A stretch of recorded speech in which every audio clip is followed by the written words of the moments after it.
This is Jeremy Wentworth-Stanley. I'm the fellow who has a hyphen in my name. The hyphen is silent, but I am anything but that. Sarah, good morning. And again, as we always say, the morning is the morning or the evening is the evening, democratically speaking, but it is Sarah Benton with Jeremy Wentworth-Stanley. I am the voice of Respectonomics, and I will say loudly and clearly, good morning, Sarah. Good morning, Jeremy. Good morning, everyone. Okay. And this morning, what we're going to be talking about is, it's called the Living Compass. The Living Compass today is focusing on the individual, and the Living Compass individually refers to me in terms of my body and my mind and my soul. But before we go into it, I have a message or a discussion point that I would like to have on the table and probably will be running through the course of the next who knows how many episodes. But here it is. And that is, Sarah, that we are living in very, very dangerous times. And what do you mean by that, Jeremy? Well, I'll tell you exactly. There are 3 Ds that are right in front of us. One is debt, one is disunity, and one is despair. Because if you go around what I call, your shopping mall or your local something or other, you'll find that people are, dealing with a lot of debt, they're dealing with a lot of disunity, and they're dealing with a lot of despair. These are 3 Ds that just seem to rattle around all the time. And that might just sound like a very good moral comment or a philosophical comment. It is none of the above. What it deals with is this. We historically have had many warnings. The classic warning I can give you is the Titanic. They were given every notice that there was an iceberg floe or field ahead of them. And what were they doing? Going full steam ahead. Doesn't that sound a bit like today? Crashing into icebergs? And people should remember that an iceberg has one nasty phenomenon, and that is what you see is only 1/8 of what's underneath it. Right. Now, what we see visibly or optically is a misrepresentation in a sense, and yet we are still working on full speed. We have other warnings that were given to us. We had the warning of the Second World War. Nobody paid attention to that until it was upon us, and the disaster was obvious. And then, of course, there was the Great Depression, and the Great Depression was fueled, to some extent, by people ignoring what in fact was going on. In other words, this message this morning, although it deals with one very specific attribute of the human being, the fact of the matter is, I'm putting this message, and I believe you are too. We're putting this message in front of the CEO, in front of the chair of the board, in front of the managing directors, in front of the chief financial officers, in front of the supervisors, the managers, the community leaders, whoever they might be. We are saying, here are the warnings, here's the time to pay attention. Because if we don't pay attention to these storms that are in front of us, we're going to be in serious trouble. Right. If you go around today and talk to Wall Street, they'll give you every reason why the debt position is maintainable or sustainable. Just one example. Well, debt is a bit like yeast. And when you put too much yeast into your cooking, the whatever you're cooking loses its structure. We're in the risk here of losing our structure. So we need all hands on deck. Now, if we're going to have hands on deck, you can hear people rolling their eyes and saying, well, there's not much I can do about it. That is not true. The truth of the matter is that you and I can do something, starting with ourselves. 100%. Absolutely. So Respectonomics, Sarah, is not shifting gears exactly, but it's almost like pulling in the anchor and saying, whoa, the first person to get straight is me. I think that's a very fair starting gate. So with that in mind, we're going to be doing this 7-part series on the Living Compass. The Living Compass works on the principle of, and Respectonomics, I want this to be absolutely clear, Respectonomics is a guide. It is designed to give people direction. It is designed to let people even pick up a compass and to see where they're going and perhaps even where they've been going, but to give people that sense of autonomy, that sense of direction, that sense of actually being a real human being. It's a Hmm. guide. It is not coercive. It is not suppressive. It is not patriarchal. It is literally giving people the opportunity to redefine themselves and to present a new opportunity to themselves and to those who are around them. Well, we're providing tools and resources Mm-hmm. to Yeah, assist you to be able to yeah, take the information yeah, and put it into right. action. Yeah. Right. And a Food for lot of thought. it, and frankly, if there was one word that comes to mind, I believe, and you can comment on this, I think the word that comes to mind is awareness. Be aware of the Well, human being. that's my favorite word. Well, there you go. Okay, that's Hmm. why we do co-hosting, because, oh, I know why, because you're aware of me. Yes. Yeah, yeah, yeah. But seriously, no, awareness is absolutely crucial. And the fascinating thing about awareness is do you remember at school when you were taking some ghastly history exam or something, and, you got this question like, what was the Magna Carta? And do you know something very interesting? When you were asked what was the Magna Carta, you actually found out you knew more about it than you realized. And awareness does the same thing. It brings Hmm. out a lot of things about ourselves we weren't actually thinking about. So awareness is accretive, it's self-perpetuating, it builds itself up, it's wonderful. So what we're Hmm. talking about here is awareness. Now the human being has two options really. One is to exist and the other one is to live. And we're just going to be talking about existing. We're not going beyond that. Nobody has to Hmm. say, well, do you want me to be a prosperous something or other? No, no, no, no. We're just talking about straightforward existence. And in order to exist as a human being, there are 7 things I need. I need Okay. my food, water, shelter, light, hope, people, oxygen. But there are 7 things we basically need. And the one we're going to be focusing on this morning is food. And the only reason we're focusing on food isn't because we're foodies. It's because food is actually alphabetically at the top of the list. That's all. Okay. After food, we go to, let me get my alphabet right, we go to hope, and then we go to light. So, but food is the one we're going to focus on today. And the awareness that we're putting on the table is this. How do I feed me? And I'm being very emphatic, Sarah, about this. Me. I'm not Hmm. asking how do I feed you or feed the world or Yes. We're feed. speaking about us as individuals. I'm coming straight to the individual because although this sounds almost egocentric, the truth of the matter is when I have myself well lit, well fed, well oxygenated, well, all of these things, I am Hmm. more likely to be able to influence other people and to bring those benefits to them as well. If I'm not feeding myself properly, what kind of individual am I going to be explaining to somebody how they should feed themselves? Right. It's like going to the doctor who says you should be doing this, and the next thing you know, he's packing down 5 Big Macs and chocolate milkshake, Right. which I quite agree with. Kind of reminds me about leadership. But anyway, yes, Well, it agreed. is. It is. I mean, monkey see, monkey do. I mean, it's very basic, really. So the basic part of it is this.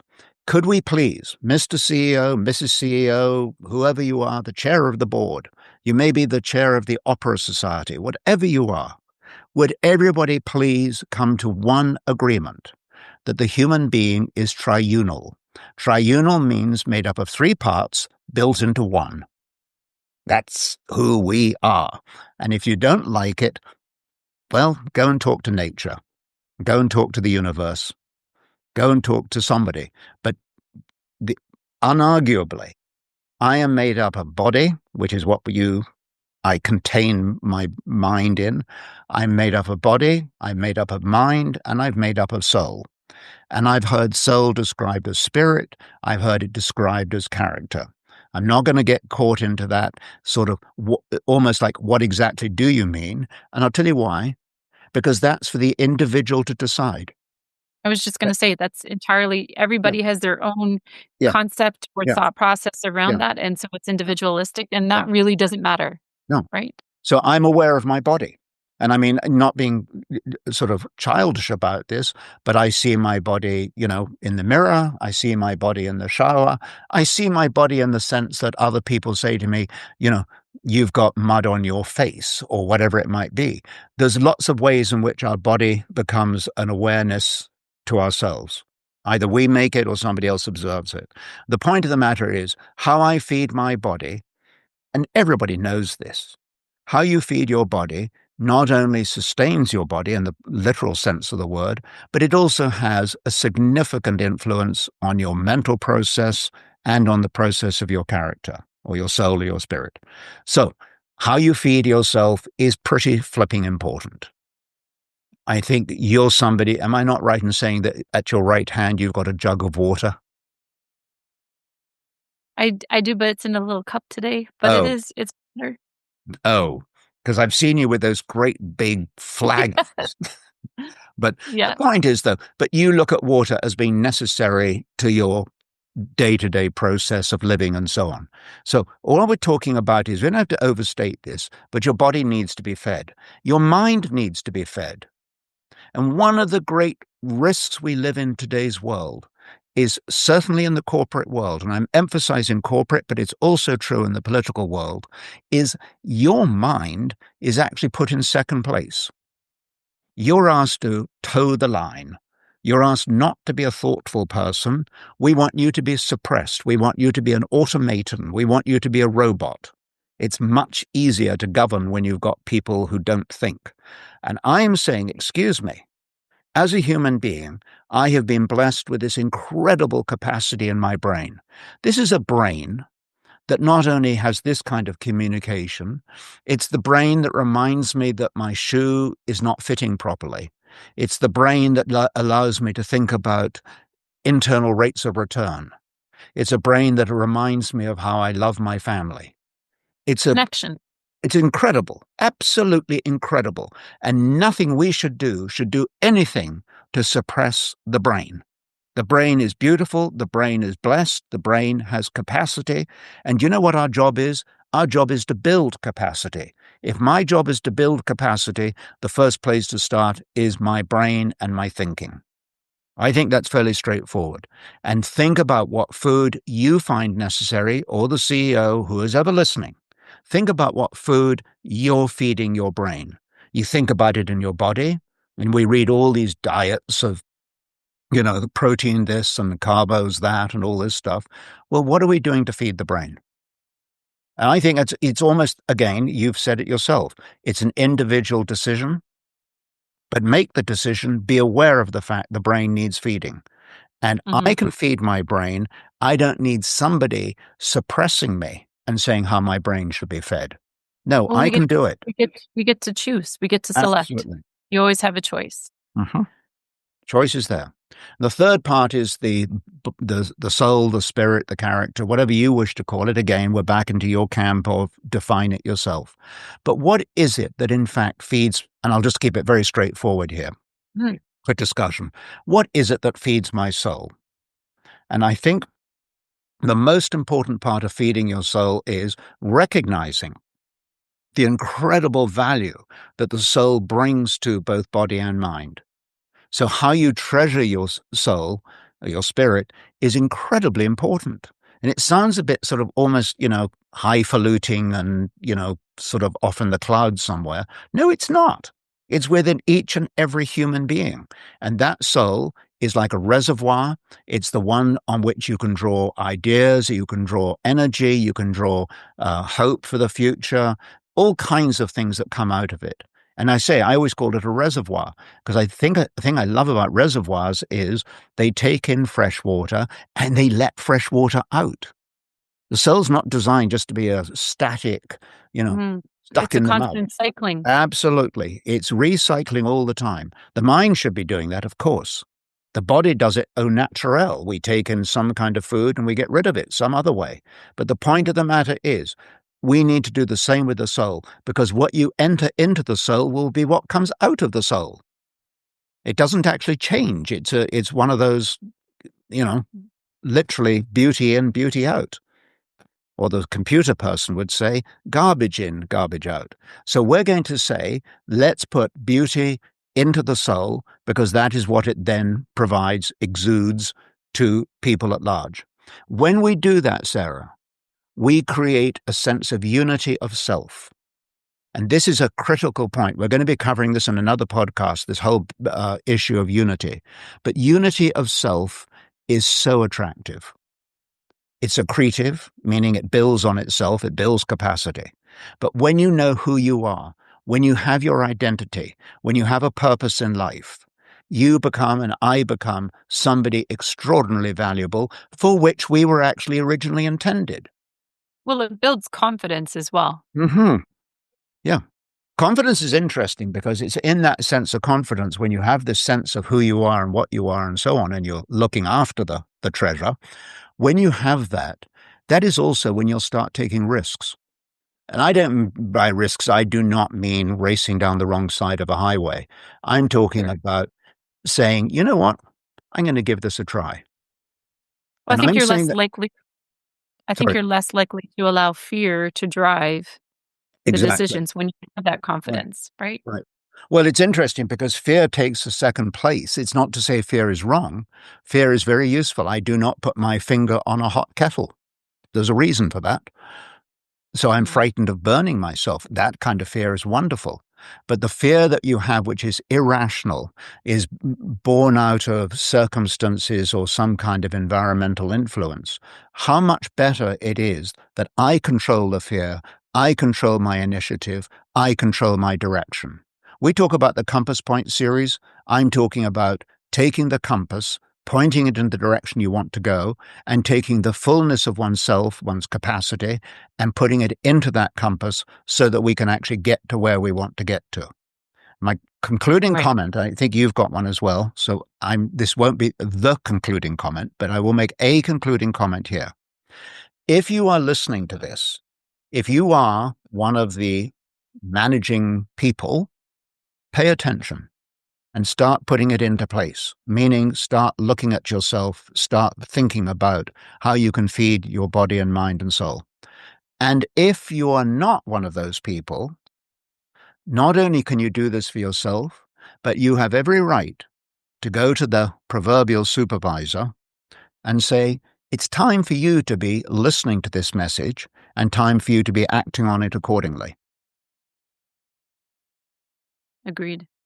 On that It's I funny rest. because On that sorry, you I were rest. On that I rest my case. But I want you, please, Sarah, to conclude the meeting today, the I discussion. think I think a lot of what we've talked about as well can be applicable to leadership, which of course we know we're talking about the things that you've talked about imparting in terms of for ourselves in order to uh, put us in a better position in terms of navigating ourselves. And then, therefore, if we're navigating ourselves better or managing things better, we're therefore having a different impact or we're projecting different things into other arenas or spaces of our life, whether that's friendship, whether that's community, whether that's business, whether that's family. I think a lot of these things fall into leadership. So I think a lot of places, as you've talked about, where you've just said it to think about yourself, not just the CEO, the management, Hmm. because I think in a lot of our space or a lot of our world, we label people with the leadership title. Hmm. So something that I think would be great to impart onto people is you do not need to have that leadership title No. given to you on a nameplate, on a sticker on your chest as a label in order for you to be a leader. And in order for you to be an impactful leader, Mm-hmm. like you say, it starts with yourself in terms of how you conduct yourself, how you manage yourself, how you think, right? How you act, what you're feeding yourself, what knowledge, what thoughts you're letting in, what thoughts you're saying, hey, wait a minute, that doesn't feel right. You have choices. And in that, you can exude leadership. It doesn't mean you're the loudest person No. out there. It doesn't mean, again, that you have the title or you have the paycheck. We can all be leaders and exude leadership and demonstrate leadership, which can have a positive impact and influence on others. So I encourage all of you to be leaders in yourself through this process in which Respectonomics is asking you or imploring you to engage in. because it's then, like you say, when you have that value that you've given yourself, it doesn't matter what's going on around you. It doesn't matter who says what to you or what somebody else does. When you're focused on you and nourishing yourself, then that is what comes out in what you're delivering to other people, not just for the benefit of yourself, but for the benefit of others. And if everybody took part in that, can you imagine the impact that that would have? I think I've said this, but you'd get the final word, and you are going to have the final word. I promise you.